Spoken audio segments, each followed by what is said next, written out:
ఓం శ్రీ గణేశాయ నమః. ఓం శ్రీ వేదవ్యాసాయ నమః. ఓం నమో భగవతే వాసుదేవాయ. మహాభారత గ్రంథ పారాయణలో భాగంగా ఈరోజు మనం 332వ రోజుకు చేరుకున్నాము. ఈరోజు ఘటోత్కచుని భీకరంగా యుద్ధం చేయడం గురించి తెలుసుకుందాము. చివరి వరకు బాగుంటుంది, స్కిప్ చేయకుండా చూడండి. హరే కృష్ణ. శుక్ల అంబరధరం విష్ణుం శశివర్ణం చతుర్భుజం ప్రసన్నవదనం ధ్యాయేత్ సర్వవిఘ్నోపశాంతయే.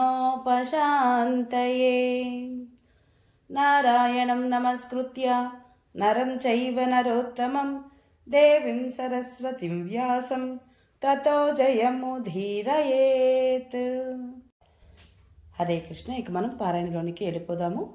ధృతరాష్ట్రుడు సంజయునితో అంటున్నాడు, సంజయ, ఇరావంతుడు మరణించడం చూసి మహారథులైన పాండవులు ఆ యుద్ధంలో ఏం చేశారు అని అడిగాడు. అప్పుడు సంజయుడు చెప్తున్నాడు ఈ విధంగా, రాజా, ఇరావంతుడు మరణించాడు. అది చూసి భీమసేనుని కొడుకు ఘటోత్కచుడు గట్టిగా వికటంగా గర్జించాడు. ఆ ధ్వనికి సముద్ర పర్వతారణ్యాలతో సహా భూమి మొత్తం గడగడ వణికింది. ఆకాశం దిక్కులు పిక్కటిల్లాయి. ఆ భయంకర నాదం విన్న మీ సైనికుల కాళ్ళల్లో మేకులు దిగగొట్టినట్టుగా అయింది. వారు గడగడ వణకసాగారు. వారి శరీరాల నుండి చెమటలు కారాయి. అందరూ కూడా అత్యంతము దయనీయమైన స్థితికి చేరుకున్నారు. ఘటోత్కచుడు క్రోధంతో ప్రళయ కాల యమునిలాగా ఉన్నాడు. అతని ఆకారము మహాభయంకరంగా ఉంది. అతని చేతిలో మండుతున్న త్రిశూలముంది. రకరకాల ఆయుధాలు ధరించి సన్నద్ధమైన రాక్షస సైన్యం అతని వెన్నంటి ఉంది. భయంకరమైన రాక్షస సైన్యం రావడం చూసి దానికి భయపడి తన సైన్యం వెన్ను చూపి పారిపోవడం గమనించిన దుర్యోధనుడికి చాలా కోపం వచ్చింది. అంతే, ఒక పెద్ద విల్లును చేతపట్టుకొని మాటి మాటికి సింహనాదం చేస్తూ అతడు ఘటోత్కచునిపై దాడి చేశాడు. అతని వెనుక 10,000 గజ సైన్యంతో బంగాళా దేశపు రాజు సహాయంతో నీ కొడుకు గజ సైన్యంతో రావడం చూసి ఘటోత్కచుడు కూడా క్రుద్ధుడయ్యాడు. ఆపై రాక్షసులకు దుర్యోధన సైన్యానికి మధ్య గగురుపాటు కలిగించే యుద్ధము ఆరంభమైంది. రాక్షసులు బాణాలు, శక్తులు, రుష్టులు మొదలైన వానితో వీరులను సంహరించసాగారు. దుర్యోధనుడు కూడా ప్రాణాలకు తెగించి రాక్షసుల మీద విరుచుకుపడి వారిపై వాడి బాణాలను వర్షించసాగాడు.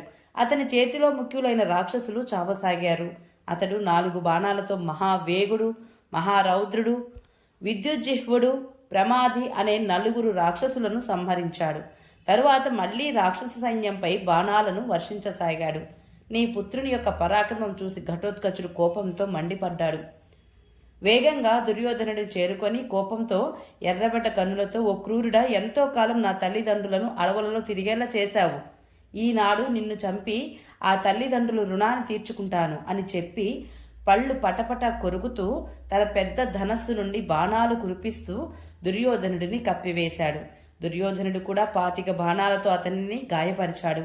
పర్వతాలను కూడా ఛేదించగల ఒక మహాశక్తిని చేతబట్టి ఆ రాక్షసుడు నీ కొడుకును చంపాలని అనుకున్నాడు. ఇది చూసి బంగాళాదేశపు రాజు మహావేగంగా తన ఏనుగును అతని ముందుకు నడిపాడు. దుర్యోధనుడి రథం ఎనుక చాటున ఉండిపోయాడు. ఆ దెబ్బ కాచుకుంది. దీనితో మహాకుపితుడైన ఘటోత్కచుడు ఏనుగు మీదనే ఆ శక్తిని ప్రయోగించాడు. ఆ దెబ్బ తగలడంతోనే ఏనుగు నేలకు ఒరిగి మరణించింది. బంగాళారాజు దాని మీద నుండి నేలకు ఉరికాడు. ఏనుగు చచ్చిపోయింది. సైన్యమంతా పరుగులు తీసింది. ఇది చూసి దుర్యోధనుడికి చాలా బాధ కలిగింది. కానీ క్షత్రియ ధర్మాన్ని పాటించి అతడు వెనుకడుగు వేయలేదు. తాను నిల్చున్న చోటే కొండలా స్థిరంగా నిలబడ్డాడు. ఆపై కాలాగ్ని వంటి ఒక తీక్షణ బాణాన్ని రాక్షసునిపై ప్రయోగించాడు. కానీ అతడు దానిని తప్పించుకొని తిరిగి మహాభయంకరంగా గర్జించి సైన్యాన్ని అంతటినీ భయపెట్టసాగాడు. అతని భయంకర నాదాన్ని విని భీష్ముడు ఇతర యోధులను దుర్యోధనుడి రక్షణ కోసం పంపించాడు. ద్రోణుడు, సోమదత్తుడు, బాహ్లికుడు, జయద్రథుడు, కృపాచార్యుడు, భూరిశ్రవుడు, శల్యుడు, ఉజ్జయిని రాజకుమారుడు బృహద్బలుడు, అశ్వత్థామ, వికర్ణుడు, చిత్రసేనుడు, వివిసంతి, ఇంకా వారి వెనుక ఎన్నో వేల మంది రథికులు, వీరంతా దుర్యోధనుని రక్షించడానికి వచ్చారు. ఘటోత్కచుడు కూడా మైనాక పర్వతంలా నిర్భయంగా నిలబడి ఉన్నాడు. అతని సోదరులు, బంధువులు అతనిని రక్షిస్తున్నారు. ఇక ఇరుపక్షాల మధ్య గగురు పొడిచే యుద్ధం ఆరంభమైంది. ఘటోత్కచుడు ఒక అర్ధ చంద్రాకార బాణంతో ద్రోణుడి ధనస్సును విరిచివేశాడు. ఒక బాణంతో సోమదత్తుడిని ధ్వజాన్ని విరిచాడు. 3 బాణాలతో బాహ్లికుని వక్షస్థలాన్ని ఛేదించాడు. ఆపై కృపాచార్యుడిని ఒక బాణంతో, చిత్రసేనుడిని 3 బాణాలతో గాయపరిచాడు. ఒక బాణంతో వికర్ణుడిని భుజపు టెముక పైన గురి చూసి కొట్టాడు. వికర్ణుడు రక్తంతో తడిసి ముద్దయి రథం వెనకాల కూలబడిపోయాడు. భూరిశ్రవుడిని 15 బాణాలతో కొట్టాడు. అవి అతని కవచాన్ని ఛేదించి నేలలో గుచ్చుకొని పోయాయి. ఆ తరువాత అతడు అశ్వత్థామ, వివిసంతుల సారథులపైన దాడి చేశాడు. ఆ ఇద్దరు తమ తమ గుర్రాల పగ్గాలను వదిలి రథం యొక్క నొగలులో కూడపడ్డారు. జయద్రథుడి ధ్వజాన్ని, ధనస్సును ఖండించి వేశాడు. అవంతి రాజు యొక్క 4 గుర్రాలు చచ్చిపోయాయి. ఒక వాడి బాణంతో బృహద్బలుడిని గాయపరిచాడు. అనేక బాణాలతో శల్య మహారాజును కూడా తూట్లు పొడిచాడు ఘటోత్కచుడు. ఈ రీతిగా కౌరవపక్ష వీరులందరినీ విముఖులుగా చేసి అతడు దుర్యోధనుడి వైపుకు చొచ్చుకుపోయాడు. అది చూసి కౌరవ వీరులు కూడా అతనిని చంపాలని ముందుకు దూసుకువచ్చారు. ఘటోత్కచునిపై 4 వైపుల నుండి బాణవర్షం కురవసాగింది. అతడు తీవ్రంగా గాయపడి బాధపడుతున్నా ఆ సమయంలో గరుడునిలాగా ఆకాశంలోకి ఎగిరిపోయాడు. తన భయంకర గర్జనతో అంతరిక్షాన్ని, దిక్కులను ప్రతిధ్వనింపజేశాడు. అతని కంఠధ్వని విని యుధిష్ఠిరుడు భీమసేనుడితో, ఘటోత్కచుడు ఆపదలో ఉన్నాడు, వెళ్ళి అతనిని రక్షించు అన్నాడు. అన్నగారి ఆజ్ఞను మన్నించి భీమసేనుడు సింహనాదం చేస్తూ రాక్షసులను భయకంపితుడుగా చేస్తూ మహావేగంగా వెళ్ళాడు. అతని వెనుకనే సత్యధృతి, సౌచిత్తి, శ్రేణిమంతుడు, వసుధానుడు, కాశీరాజుకుమారుడు, అభిభువు, అభిమన్యుడు, ఉప పాండవులు 5, క్షత్రదేవుడు, క్షత్రధర్ముడు, సేనా సహితుడైన అనూపదేశపు రాజు నీలుడు మొదలైన మహావీరులందరూ కూడా బయలుదేరారు. ఈ వీరులందరూ అక్కడికి చేరుకొని ఘటోత్కచుడిని రక్షించసాగారు. వీరు వస్తున్న కోలాహలం విని భీమసేనుడి వల్ల భయంతో కౌరవ సైనికుల ముఖాలు వెలవెలబోయాయి. వారు ఘటోత్కచుడిని విడిచి వెనక్కి వెళ్ళిపోయారు. తిరిగి ఇరుపక్షాల సైనికుల మధ్య ఘోర యుద్ధం జరిగింది. కొద్దిసేపటిలోనే అతి పెద్దదైన కౌరవ సైన్యం పారిపోయింది. ఇది చూసి దుర్యోధనుడు కుపితుడై భీమసేనుడిని ఎదుటికి వెళ్లి అర్ధచంద్రాకార బాణంతో అతని విల్లును విరక్కొట్టాడు. పైగా మిక్కిలి వేగంగా ఒక బాణాన్ని అతని వక్షస్థలంపై నాటాడు. దానితో భీమసేనుడు విలవిలలాడి అచేతనంగా ధ్వజస్తంభాన్ని ఆనుకుని ఉండిపోయాడు. అతని ఈ స్థితిని చూసి ఘటోత్కచుడు కోపంతో మండిపడిపోతూ అభిమన్యుడు మొదలైన మహావీరులతో కలిసి దుర్యోధనుడిపై విరుచుకుపడ్డాడు. అప్పుడు ద్రోణాచార్యుడేమో కౌరవపక్ష వీరులతో, వీరులారా, దుర్యోధనుడు ఆపత్ సముద్రంలో మునిగిపోతున్నాడు, వెంటనే వెళ్ళి అతనిని రక్షించండి అని చెప్పాడు. ఆచార్యుని మాట విని కృపాచార్యుడు, భూరిశ్రవుడు, శల్యుడు, అశ్వత్థామ, వివిసంతి, చిత్రసేనుడు, వికర్ణుడు, జయద్రథుడు, బృహద్బలుడు, అవంతి రాజకుమారుడైనటువంటి వీరందరూ కూడా దుర్యోధనుడి దగ్గర రక్షణగా అతని చుట్టూ నిలుచున్నారు. ద్రోణాచార్యుడు తన గొప్ప వింటిని ఎక్కుపెట్టి భీమసేనుడిని 26 బాణాలతో కొట్టాడు. ఆపై బాణవర్షంతో అతనిని కప్పివేశాడు. అప్పుడు సేనుడు కూడా ఆచార్యుడిని ఎడమ పక్క టెముకపై 10 బాణాలతో కొట్టాడు. ఆ గట్టి దెబ్బ తగలడంతో వయోవృద్ధుడైన ఆచార్యుడు వెంటనే రథం వెనుక భాగంలో సొమ్మసిల్లి పడిపోయాడు. ఇది చూసి దుర్యోధనుడు, అశ్వత్థామ ఇద్దరు కోపంతో భీముని వైపు పరుగు తీశారు.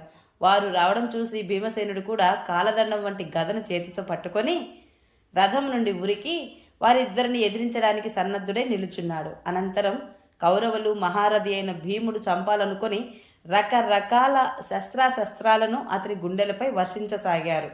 అంతటా అభిమన్యుడు మొదలైన పాండవ వీరులు కూడా భీముడిని రక్షించడానికి ప్రాణాలకు తెగించి పరుగున వచ్చారు. భీమసేనుడికి ప్రియమిత్రుడైన అనూపదేశపు రాజు నీలుడు అశ్వత్థామపై ఒక బాణం వేశాడు. ఆ బాణం అతని శరీరంలో దిగబడి రక్తం స్రవించింది. అతని తీవ్రమైన నొప్పి కలిగింది అతనికి. దానితో క్రుద్ధుడైన అశ్వత్థామ నీలుని యొక్క 4 గుర్రాలను చంపివేశాడు. ధ్వజాన్ని ఖండించి పడేశాడు. భల్లమనే ఒక బాణంతో అతని గుండెలను చీల్చివేశాడు. ఆ బాధతో నీలుడు మూర్ఛపోయి రథం వెనుక భాగంలో కూలబడ్డాడు. అతని దుస్థితికి చూసి ఘటోత్కచుడు తన పరివారంతో అశ్వత్థామపై దాడి చేశాడు. అతడు రావడం చూసి అశ్వత్థామ కూడా మహావేగంగా ముందుకు వచ్చాడు. ఘటోత్కచునికి ముందుగా వస్తున్న ఎంతో మంది రాక్షసులను అశ్వత్థామ సంహరిస్తున్నాడు. అశ్వత్థామ బాణాలకు రాక్షసుడు మరణించడం చూసి ఘటోత్కచుడు భయంకరమైన మాయను ప్రయోగించాడు. దానితో అశ్వత్థామ కూడా మూర్ఛపోయాడు.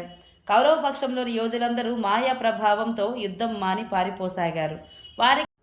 వారికి తాము తప్ప ఇతర సైనికులందరూ ఆయుధాలతో చిన్నాభిన్నమైపోయి రక్తంతో తడిసి నేల మీద పడి కొట్టుకుంటున్నట్లు ద్రోణాచార్యుడు, దుర్యోధనుడు, శల్యుడు, అశ్వత్థామ మొదలైన మహాధనుర్ధరులు, ముఖ్యమైన కౌరవులు, మిగిలిన రాజులు అందరూ కూడా చనిపోయినట్లుగా వేల కొద్ది గుర్రాలు, అశ్వికులు నేలకూలినట్లు కనిపించింది. ఇది చూసి తమరి సైన్యం డేరాల వైపు పరుగులు తీసింది. ఆ సమయంలో నేను కూడా, భీష్ముడు కూడా ఎలుగెత్తి, వీరులారా పారిపోకండి, ఇది రాక్షసమాయ, దీనిని నమ్మకండి అని పిలిచి చెప్పినప్పటికీ కూడా మా మాటలు వారు నమ్మలేకపోయారు.